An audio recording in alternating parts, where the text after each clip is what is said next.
Hi everyone, welcome back to my YouTube channel. My name is Alyssa, and on this channel I create budgeting content, planning content, and side hustle content. I am on a journey to paying off over $200,000 in student loan debt. Yes, it really is that much, and we're going to talk about a lot of things here when we set up our second half of July budget. There's a lot of changes happening, especially with my student loans and how I'm basically needing to find a mortgage equivalent payment to pay off my student loans every month. I'm not quite sure exactly what that number is going to be. I'm waiting to hear back from the loan company as to what the situation is because I have basically saved enough money to pay off the student loan debt that is in my name. However, for me to be able to have gone to college because I went out of state, mistake honestly number one. Many mistakes happen with student loans. However, that mistake is I had my mom do the Parent Plus loan. So I've got about 186,000, I believe, in her name. But she also did that for my sister. So I'm a little bit confused of the number on the account, if that is just my student loans or if it's both of my sister combined, because her loans aren't due for another like year and a half or something like that because she was like smart and made interest payments throughout her time in college. I did not. So I need to understand like what that looks like. I did look back because after I graduated college, I had the 6 months like pause until you have to like start paying it back. And then I paid 3 months and then COVID hit. So I've only made 3 months worth of student loan payments, but no other interest has been calculated onto that number since COVID began. So my payment previously on those loans was about $1,080 a month. However, the number that's posted on the account is $1,800. So I'm not really sure what happened there, why it would be more. I'm hoping that's not the case because how am I supposed to come up with $1,800? That's literally an entire paycheck. There's going to be obviously some things that we can do because just off of my mom's income, like that would be an insane amount for her to pay. So I'm trying to understand what that looks like, but the more I can pay towards student loans every month, the better. So I have started to make some sacrifices in my budget, and we're going to walk through that as we do that today. And then also, unfortunately, my monthly income has lowered because of a new tax in the state of Washington.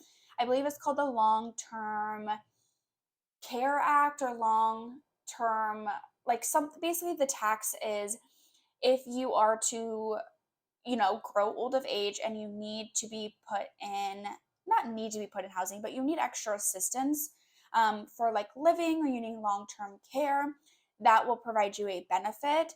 There's a lot of pushback from myself included of the tax because if you ever leave the state, it's not like you get that back. There wasn't options for you to get insurance on your own through your own carrier, but I don't even think that would have been cheaper. And I just forgot to do it. Like, there's a lot going on. They only give you a very small window to do it. And that was 2 years ago. And the tax just started this month. So it's unfortunate. But so my W-2, so instead of being the like 1814 that it normally is, it's now $1,801. So it's about $13 to $14 a paycheck that is being taken out. But if you add that up over time, like that's a lot of money and it's like super annoying. We don't have income tax here in the state of Washington, which is fabulous, but then it just, yeah, it just sucks. I hate paying taxes with a lot of vengeance there. But that's a story for a different day. So moral of the story though is my monthly income is being lowered by about $25 because of this new tax. And then as your income increases, it's a percentage of your income. So I'll have to continue to basically pay more. And there is a point where you will be paying more into the program than you would ever get back when you're a high income earner. But high income in Washington is like not the same as like high income in like Iowa or I don't even know, like Wyoming. High income here is like hundreds of thousands of dollars. I know the breaking point for the tax is around 150K a year. So yeah, it just is what it is. So W-2, and then we have side hustles, which will be $200. This is just from my trivia. And then we have payback. I'm not expecting anything from payback. And then savings, we will be pulling over $366. That is for car registration and renter's insurance, I believe.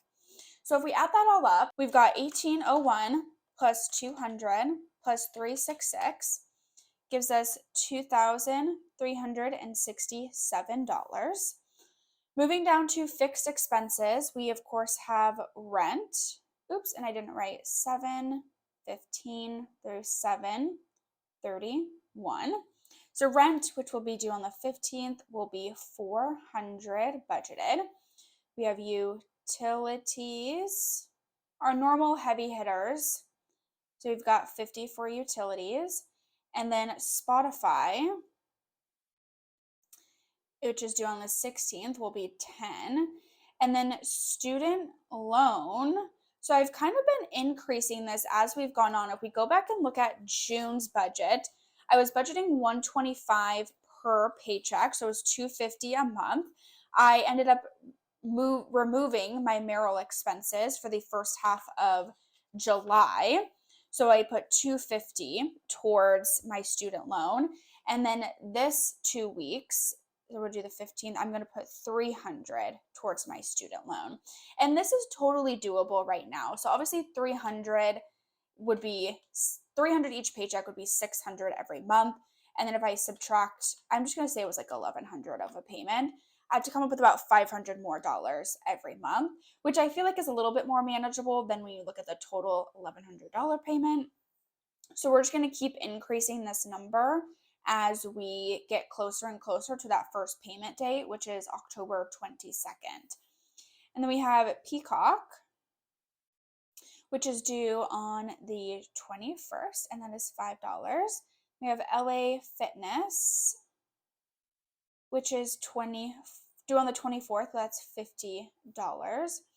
And then something else that I'm doing, this is some changes that I've made, and I'm going to bring out my bare bones budget worksheet here, specifically looking at the second half of the month. This needs to be changed because when I made this, I hadn't gotten my paycheck for the 15th yet, and I didn't realize that tax wasn't already being taken out. And it might even be lowered even more because of my health insurance. They haven't taken out any, like my portion of it yet. So, yes, just perfect timing for everything right now. But some of the changes I've made is instead of, I'm still going to sort of do this, but it's going to be in a different way, shape, or form. We've got car insurance. This is something that has to get paid. There's no question about it. So I don't want to consider this a sinking fund anymore. I would like to consider it a bill, even though it will be put into a sinking fund in my Ally account as I pay my car insurance every 6 months. So my car insurance is actually due in August. So I will be paying that in August. That'll be part of the August budget. But I feel like if my income, like this is a bare bones budget worksheet, like what I need to pay my bills, what I need to pay my expenses, and car insurance is an expense. Like I don't have an option to not pay it. So that is something that we will be adding into the budget is the car registration or car insurance. And that will be a reoccurring expense on each of the budgets. And my car insurance is like $130 every month if you like average it out across the 6 months. I have been shopping around for other car insurance, but I haven't been able to find anything that is like cheaper, honestly. So car insurance, one half of that, which is just going to be due on the 15th, we'll put that into savings, will be $62.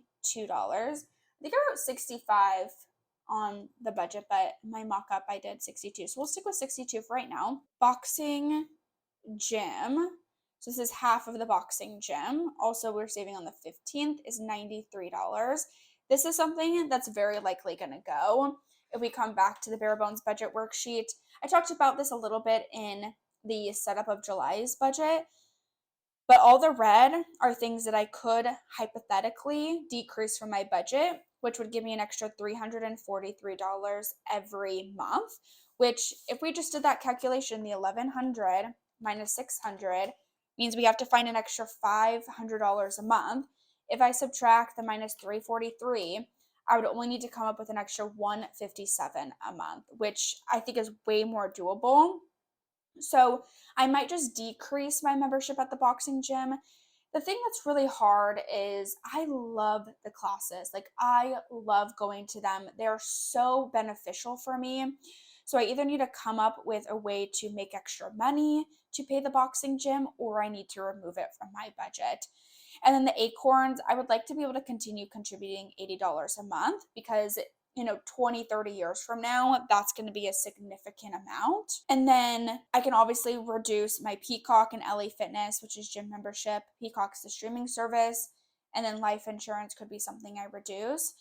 I don't know if I really want to get rid of the LA Fitness because that's my gym membership. Truthfully, I haven't actually gone in a couple of months. But if I get rid of the boxing gym, I'm going to have to keep the LA Fitness. Especially in the wintertime, I do want a place where I can work out, and they have free classes. So that's just something that I'm starting to think about of, okay, if I can't make additional income, I'm going to have to start reducing my income or my expenses and figuring out where I can really cut that. Even if I did just cut the boxing gym, that's an extra $186 that I can put towards my student loans every month. So that's why it's just like difficult to try to think about. Okay, so boxing gym, and then we have acorns, which is varied, and that should be $40. And then we have therapy. I just have one session in these 2 weeks, so that'll be $25. And then we have car registration, which I've actually already paid for it. I just need to pay it off from my Alaska card. And this is $189. And then renters insurance is also due. So that's $177. So let's add up our fixed expenses for this month here. We've got 400 plus 50 plus 10 plus 300 plus 5 plus 50 plus 62 plus 93 plus 40 plus 25 plus 189 plus 177 gives us $1,401. Then we take the total inflow, which was $2,367 minus 1,401, gives us $966 left over. So we move down to grocery, which we are budgeting $100 for. Eating out, I'm going to budget $100 for also. Gas and car, I'm also budgeting $100. I've been filling up about once a pay period, but I'm also taking a trip at the end of July, and we're taking my car because it gets the best gas mileage. So that's going to be an expense too. So I just figured I would do like two. I probably have to fill up a little bit more, but I don't think so. I think 2 tanks will be plenty for these 2 weeks. So gas and car, and then we have investments. This is on top of the acorns, which I guess is something, if I stop my acorns, I stop this investment too. So that's $30. It's not normally $30 every month. So fun and entertainment, I'm going to budget $100 for. Holiday, there's nothing happening this moment. Self-care is $50. And then miscellaneous is also going to be $50 we're going to budget for. The self-care is for the nails, and the miscellaneous is just honestly like random stuff that I need to buy, that I think I need to buy, I should say. Travel vacay, I'm going to do $50, and that's just like in case I need to get road trip snacks or extra gas for the car. And then pets is just going to be $35. So let's add all of that up. We've got 100 plus 100 plus 100 plus 30 plus 100 plus 50 plus 50 plus 50 plus 35 gives us 615. Then we take 966 minus 615 gives us 351. Sorry if you can hear the garbage truck or recycling truck out there. It is garbage day today. So of the $351 that's left, $200 is going to go towards sinking funds because all side hustle income goes towards sinking funds. And I did find out actually from the Facebook group, the Budget Mom Facebook group, that the Ally high yield savings account, instead of having just 10 buckets, you can now have 20 buckets. Wow, it is a very noisy day in the neighborhood, apparently. I just had to wait for a plane to fly over.